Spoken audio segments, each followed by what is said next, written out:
സർപ്പനാമകഥനം. ശൗനകൻ പറഞ്ഞു, സർപ്പസത്രാഗ്നിയിൽപ്പെട്ട് പൊരിഞ്ഞു നശിച്ച നാഗങ്ങളുടെയൊക്കെ പേര് പറഞ്ഞു കേൾക്കുവാൻ എനിക്ക് ആഗ്രഹമുണ്ട്. സൂതൻ പറഞ്ഞു. അനേകായിരം ലക്ഷം പ്രയുതം അർബുദം നാഗങ്ങൾ സർപ്പസത്രാഗ്നിയിൽപ്പെട്ട് വെണ്ണീറായിപ്പോയി. എല്ലാം എണ്ണി പറയുവാൻ സാധ്യമല്ല. ഓർമ്മയിൽപ്പെട്ടതൊക്കെ ഞാൻ പറയാം, കേട്ടാലും. പ്രധാനമായി വാസുകിയുടെ വംശക്കാരെ പറയാം. നീലരക്തസിതന്മാരും ഘോരവിഷോഗ്രരുമായി അസംഖ്യം പേർ തീയിൽ വീണുവെന്തുപോയി. മാതൃശാപം കൊണ്ട് തീയിൽ പതിച്ചവരാണിവർ. കോടിശൻ, മാനസൻ, പൂർണൻ, ശലൻ, പാലൻ, ഹലീമകൻ, പിച്ചിലൻ, കൗണപൻ, ചക്രൻ, കാലവേഗൻ, പ്രകാലനൻ, ഹിരണ്യബാഹു, ശരണൻ, കക്ഷകൻ, കാലദന്തകൻ ഇവരൊക്കെ വാസുകിയുടെ പുത്രന്മാരാണ്. ഇവർ തീയിൽ പതിച്ചുപോയി. പിന്നെ ആ വംശത്തിൽ പെറ്റുണ്ടായ മഹാബലന്മാരും ഘോരന്മാരുമായ മറ്റു പന്നകങ്ങൾ ഒക്കെ തീയിൽ വീണു ദഹിച്ചുപോയി. ഇനി തക്ഷക വംശക്കാരെ പറയാം. പുച്ഛാണ്ടകൻ, മുണ്ടലകൻ, പിണ്ടസേക്താരൻ, ഭേടകൻ, ഉച്ചികൻ, ശരഭൻ, ഭംഗൻ, ഭില്ലുതേജസ്, വിരോഹണൻ, ശീലി, ശലകരൻ, മൂകൻ, സുകുമാരൻ, പ്രവേപനൻ, മുൾഗരൻ, ശിശുരോമാവ്, സുരോമാവ്, മഹാഹനു ഇവരൊക്കെ തക്ഷക വംശന്മാരാണ്. ഇവരും തീയിൽ വീണുപോയി.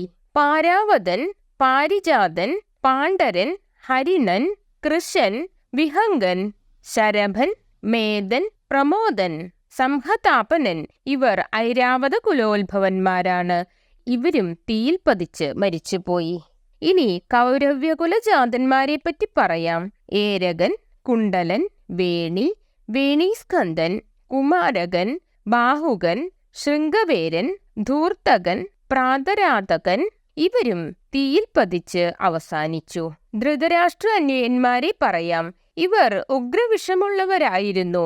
ശംഖുകർണൻ, പിഠരകൻ, കുഠാരമുഖൻ, സേചകൻ, പൂർണാംഗദൻ, പൂർണമുഖൻ, പ്രഹാസൻ, ശകുനി, ദരി, അമാഹഠൻ, കമഠകൻ, സുശേഷണൻ, മാനസൻ, അവ്യയൻ, ഭൈരവൻ, മുണ്ടവേദാംഗൻ, പിശങ്കൻ, ഉപദ്രവാരകൻ, ഋഷഭൻ, വേഗവാൻ, സർവസാരാംഗൻ, സമൃദ്ധപടവാസകൻ, വരാഹകൻ, വീരണകൻ, സുചിത്രൻ, ചിത്രവേഗൻ, പരാശരൻ, തരുണകൻ, മണിസ്കന്ദൻ, ആരുണി. കീർത്തിയുള്ള ഈ അഹികളിൽ പ്രധാനികളെയെല്ലാം ഞാൻ പറഞ്ഞു. ഇനിയും ഇപ്രകാരമുള്ളവർ വേറെയുമുണ്ട്. ബാഹുല്യം കൊണ്ട് പറഞ്ഞില്ലെന്നു മാത്രം.